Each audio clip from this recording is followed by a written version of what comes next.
Donc là, je viens filmer parce qu'hier soir, j'étais dans une autre parcelle quand ils ont fini. Donc c'est la parcelle qu'on a semée hier après-midi dans la poussière là. Euh, donc le principe, là c'est nickel, hein.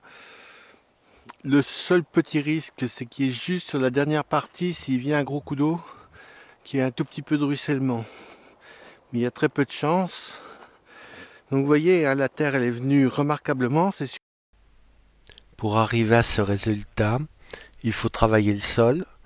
Donc j'ai fait un premier passage avec le chisel, j'ai épandu le fumier, puis après la pluie, j'ai refait un second passage de chisel, et puis qui ont été suivis de 2 passages de cover crop.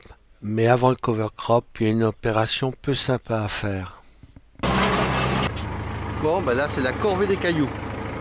Alors ça c'est un truc que je déteste faire. D'abord parce que ça fait très très mal au dos au bout d'un moment. Et moi avec mon dos, depuis que je suis tombé d'un camion, c'est quand même compliqué. Et puis derrière, c'est vraiment un sale boulot à faire. Alors tous les ans, j'essaye d'enlever, au moins dans la parcelle que je ressème en herbe, puis même dans les autres. Regardez là, celui-là, ça c'est super costaud. Casse du matériel là-dessus, c'est pas croyable. Des silex et puis c'est très très...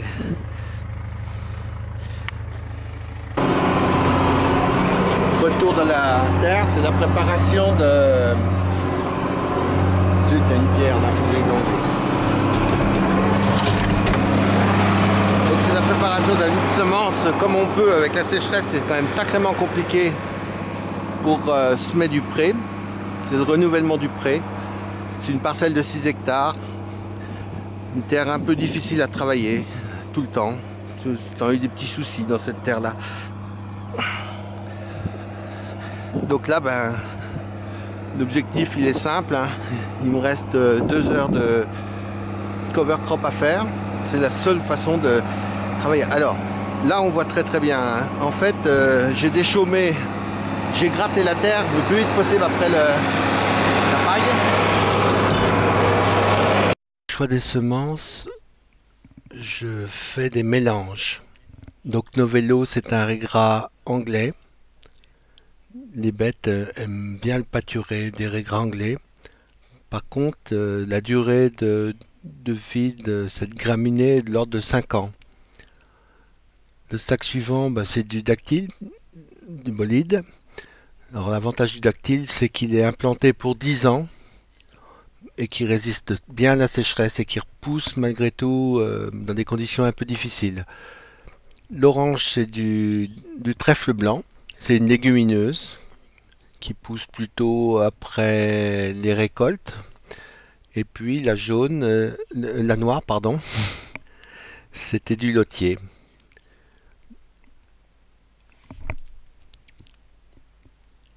La prairie ainsi semée est faite pour durer au moins une dizaine d'années, voire une quinzaine d'années. Donc c'est un investissement lourd.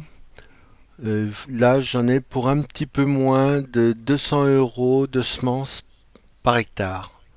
Donc vous voyez, c'est quand même un beau défi parce qu'il y a un peu plus de 1000 € qui sont investis en sachant que la météo cette année laisse quand même une incertitude sur la réussite de la culture. Il reste une opération après semis que j'ai pas filmée, c'est le roulage. En fait, on tasse le sol. Donc ça fait une jolie parcelle maintenant. Quelques heures de travail, mais ça vaut le coup. Stratégique pour la ferme, hein, puisque cette prairie là, si jamais elle prend bien, enfin ce que j'espère, hein, c'est quand même fait pour. Si tout va bien et si il pleut assez vite dessus sans tout ravager, et au printemps, elle sera hyper productive. Et c'est celle qui fera le foin de l'année prochaine, hein. Alors sûrement, je la récolterai sûrement plutôt en enrubanné qu'en foin. Mais c'est pour vous dire que c'est déjà la récolte de l'année prochaine qui se joue là.